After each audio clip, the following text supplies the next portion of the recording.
The sun shone brightly over the serene park, its rays dancing on the leaves swaying gently in the cool breeze. It was a rare, quiet morning for Barron Trump, who often spent his days surrounded by flashing cameras and bodyguards.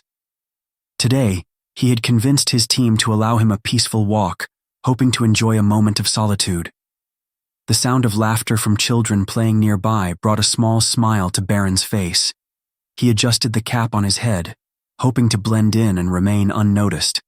But just as he began to relax, a sharp cry pierced the air. Ahead of him, an elderly man riding a bicycle wobbled uncontrollably before crashing to the ground. The man groaned, clutching his leg, his face contorted in pain.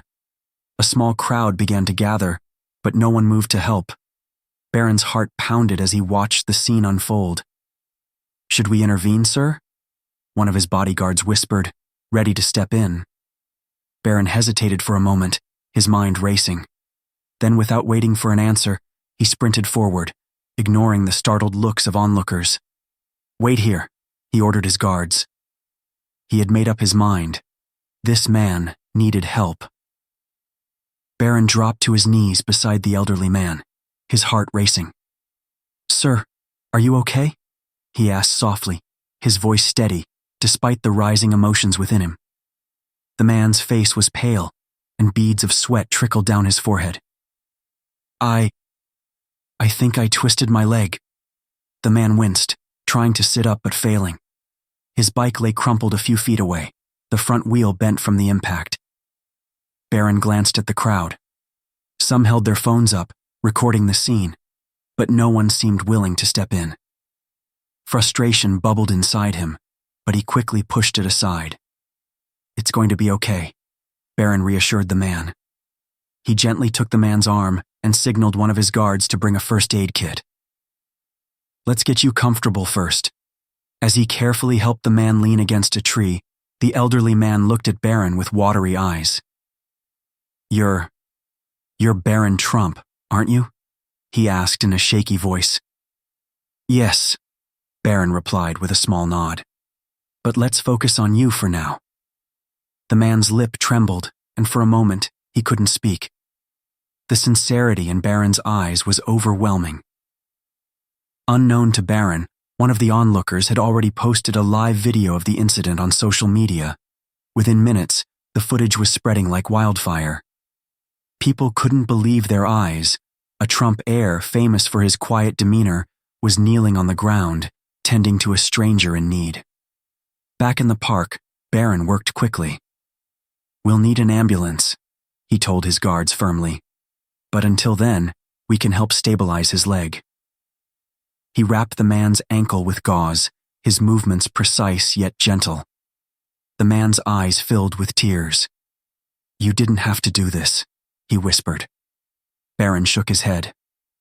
"Of course I did," he replied, his voice firm. "Everyone deserves help when they need it." The crowd around them grew, some whispering in awe, others too stunned to speak. A child tugged at his mother's sleeve, pointing at Barron. "Is he a hero?" the little boy asked innocently.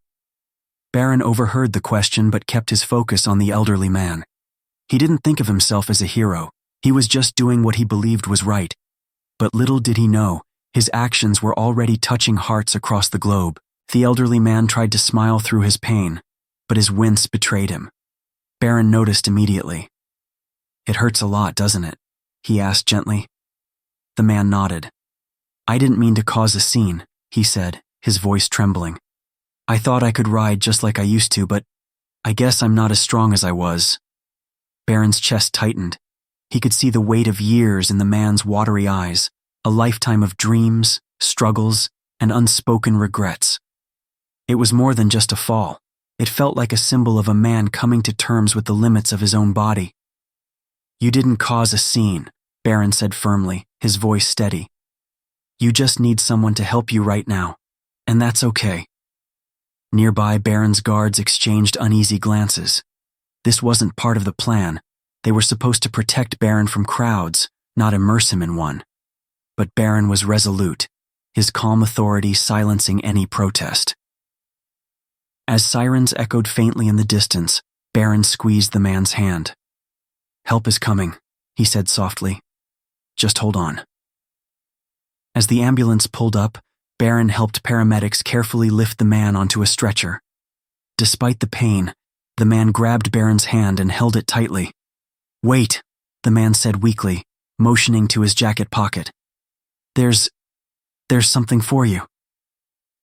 Barron hesitated, unsure of what the man meant, but reached into the pocket and pulled out a crumpled envelope. The writing on it was faded, the edges worn. Open it, the man urged. Inside was a short, handwritten letter. It read, "To the person who finds me in my time of need, thank you for being my angel." Barron's throat tightened as he reread the words. He looked at the man, who now had tears streaming down his face. "I wrote that a year ago," the man whispered. "I've been alone since my wife passed. I didn't know if anyone would care if I ever needed help." Barron's vision blurred as his own tears threatened to fall. He clutched the letter tightly, his heart heavy with emotion. "You're not alone anymore," he said softly. "I'm here." The ambulance doors closed, but Barron didn't leave. He stood by, watching as the vehicle pulled away, its sirens fading into the distance. For the first time in years, he felt an overwhelming surge of emotions he couldn't control. His guards approached hesitantly. "Sir, are you all right?" one of them asked. Barron turned to them, his eyes glistening with unshed tears. "I didn't just help that man," he said quietly. "He helped me." The guards exchanged puzzled looks but said nothing. Barron's phone buzzed. His mother had sent him a link to a video. He clicked on it and immediately recognized the scene. Him kneeling by the man, offering words of comfort. The video was everywhere now, millions of views, thousands of comments. People were calling him a hero, an inspiration. He didn't feel like a hero. He felt like a boy who had stumbled into something much bigger than himself. Barron sighed and turned his gaze back to the park. Somewhere out there, people were still in need of kindness, still waiting for someone to care, and he silently vowed to be that someone, no matter what. As Barron returned home, the events of the day weighed heavily on his mind. He sat quietly in his room, the letter from the elderly man resting on his desk. His hands trembled as he reread it, the words echoing in his heart. It reminded him of someone he had lost, someone whose memory still haunted him, his grandmother. She had always been his biggest source of comfort, her warm hugs and gentle smile making everything feel okay. Barron remembered a moment when she had fallen in their garden years ago. He had been just a boy then, frozen with fear as she lay there in pain.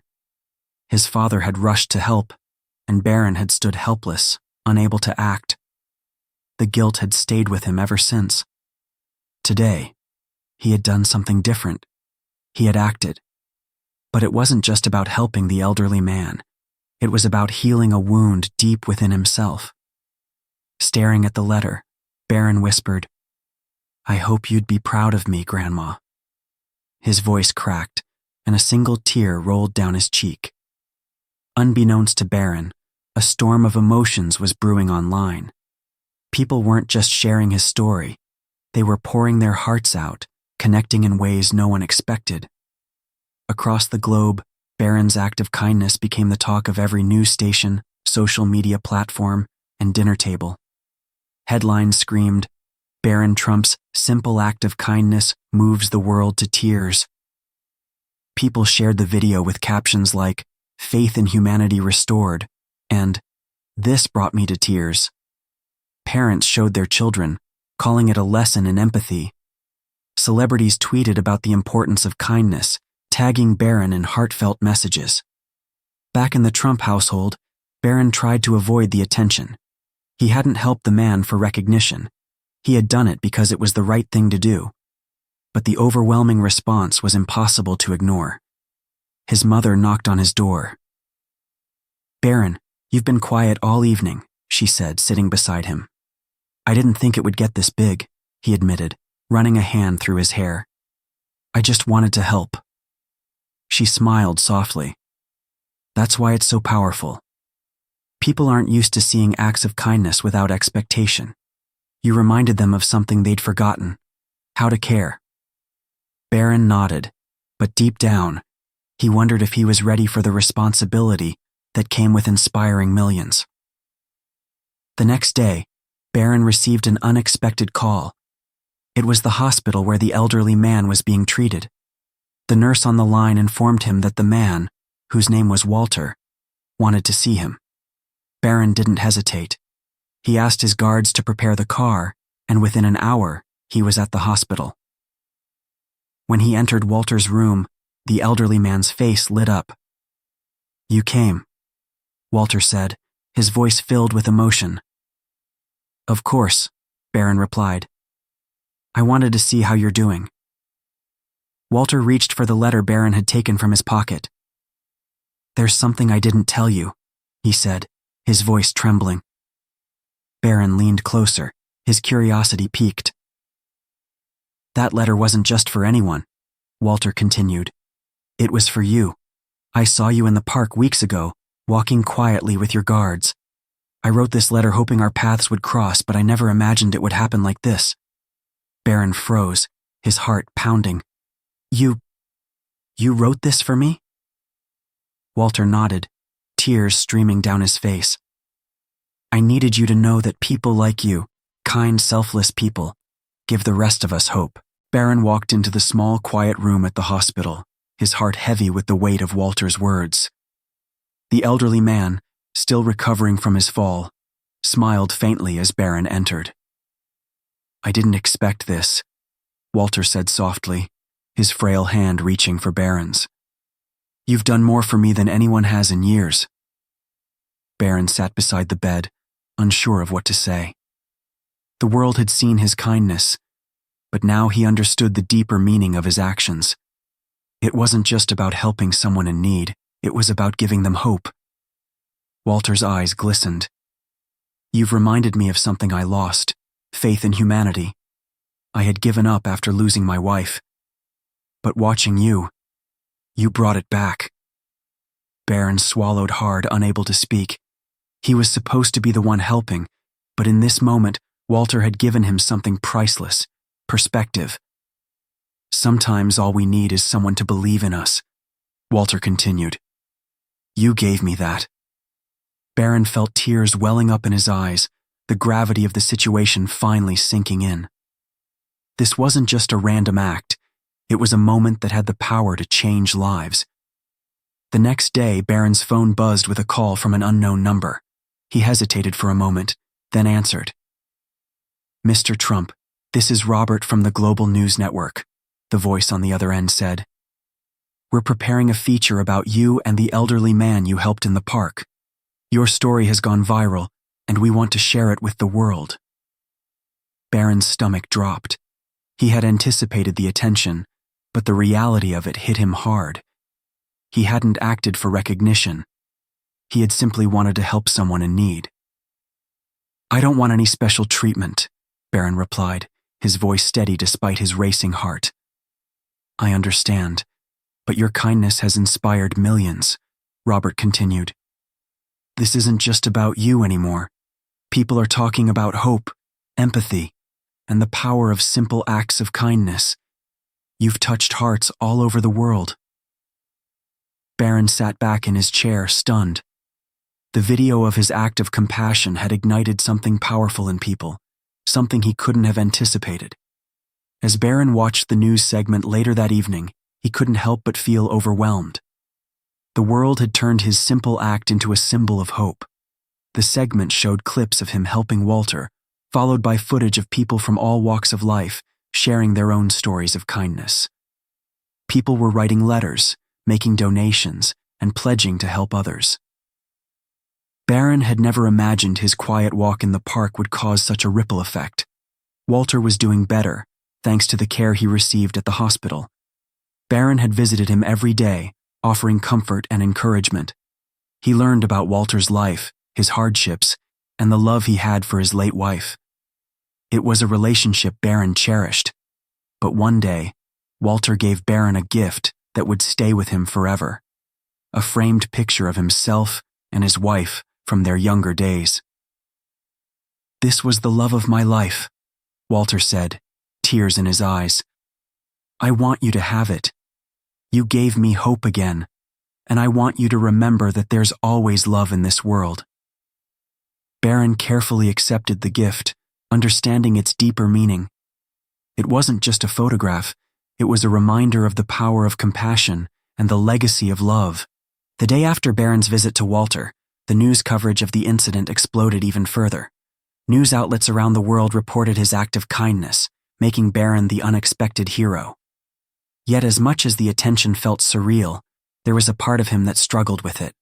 He didn't want to be seen as a hero. He had simply done what anyone else should have done.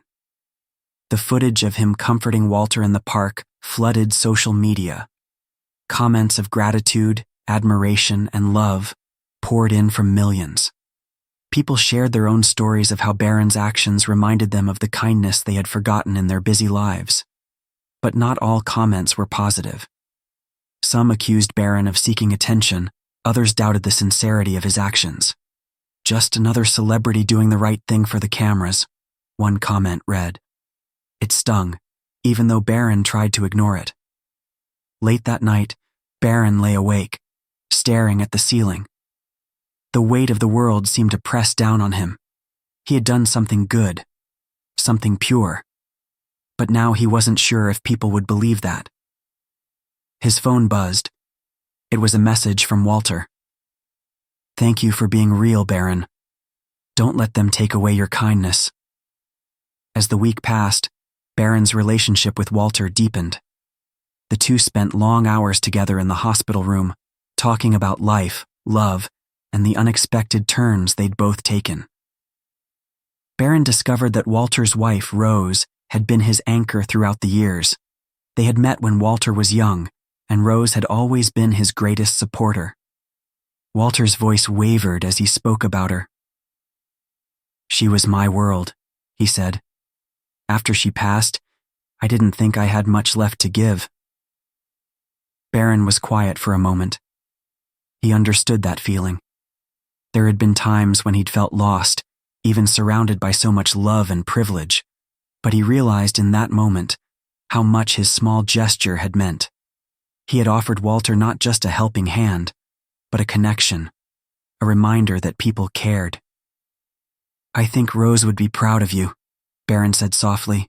"You've shown me what real love looks like." Walter smiled through his tears. "You showed me that love doesn't fade, Barron. It just changes shape." As Barron left that day, he felt a sense of peace that had eluded him before. It was as if he had finally discovered what it truly meant to be a part of something bigger than himself. It was on the 7th day after the fall that Barron received a call that would change everything. It was a phone call from an unknown number, and when Barron picked up, a familiar voice greeted him. "Mr. Trump, we need to talk." Barron's mind raced. It was his father's lawyer, someone he had only met a few times. "You're going to want to hear this," the lawyer continued, his voice low and urgent. "There's something you need to know about Walter, about the letter he gave you." Barron's stomach twisted. He hadn't thought much about the letter since Walter gave it to him, but now, something in the lawyer's voice made him uneasy. "What's going on?" Barron asked, his voice tight with concern. "There's a connection between Walter and your family, something he never told you. You need to meet with him urgently." Barron's heart skipped a beat. He had thought Walter's kindness was just that. Kindness. But now he felt a strange pull in his gut. There was something more, something bigger. He quickly texted his guards to prepare for the meeting. Whatever it was, Barron knew he needed to find out. Barron arrived at the meeting point, his heart racing. The lawyer had told him to meet at a private location, away from prying eyes. His guards flanked him, ever watchful, but Barron felt a strange unease creeping in. He had to find out what this was about. As he entered the room, Walter was sitting there, a look of deep thought on his face. Barron took a seat across from him, his curiosity bubbling to the surface. "Walter, what's going on?" Barron asked. "What did you mean about the letter?" Walter looked at Barron, his eyes tired but filled with purpose. Slowly he reached into his coat pocket and pulled out an old, faded envelope. Barron's pulse quickened as he took the letter. "The truth about me and your family is written in here," Walter said softly. "I never meant for this to come out like this, but it's time you know." Barron's hands shook slightly as he opened the letter. The words inside were a complete shock. Walter wasn't just a random elderly man he had helped. He was connected to Barron's late mother in a way that no one could have ever imagined. The letter revealed a secret Barron's family had kept for years. Walter wasn't just a stranger he had helped. He was his mother's childhood friend, a person she had loved dearly before life separated them. They had planned to reconnect, but Walter had disappeared for reasons he had never shared. Barron could hardly believe what he was reading. Walter had known his mother in ways no one else did. The connection was too deep, too personal to be coincidence. "Why didn't you tell me sooner?" Barron asked, his voice trembling. Walter looked down, guilt in his eyes. "I didn't want to burden you, Barron. You've had enough to deal with." Tears welled up in Barron's eyes as he processed the weight of the truth. His mother's love had reached out to him in the most unexpected way. Helping Walter had been a chain of events that now made sense. "Thank you for bringing me back into the light, Barron," Walter said. "You've healed a part of me I thought was lost forever." Barron felt a lump in his throat. The kindness he had shown Walter had changed both of their lives forever. As Barron left the meeting, the truth weighed heavily on him. He had given so much of himself to help a stranger, not knowing that his actions were bringing him closer to a part of his mother's past that had been hidden for so long. The world had seen him as a hero, but in that moment, Barron realized that the real hero was love. The love he had shown Walter was the same love his mother had carried with her all those years ago. Weeks passed, and Barron continued to visit Walter, building a relationship that felt like a bridge between two generations. The old man, who had once felt forgotten, now felt like family. Barron wasn't just the son of a famous person. He was a young man discovering the power of empathy, compassion, and connection. One day, Barron stood in front of a crowd during a public event and spoke openly about his experience. "Kindness is a legacy," he said, his voice breaking. "It's not about what you have, it's about what you give. Love is what connects us all." The world watched, and for the first time, Barron Trump was seen not just as a public figure, but as a symbol of hope. If Barron's journey has touched your heart, leave a like, subscribe, and comment below. Share your own story of kindness and love. Let's create a movement together. You never know, your act of kindness might change the world too.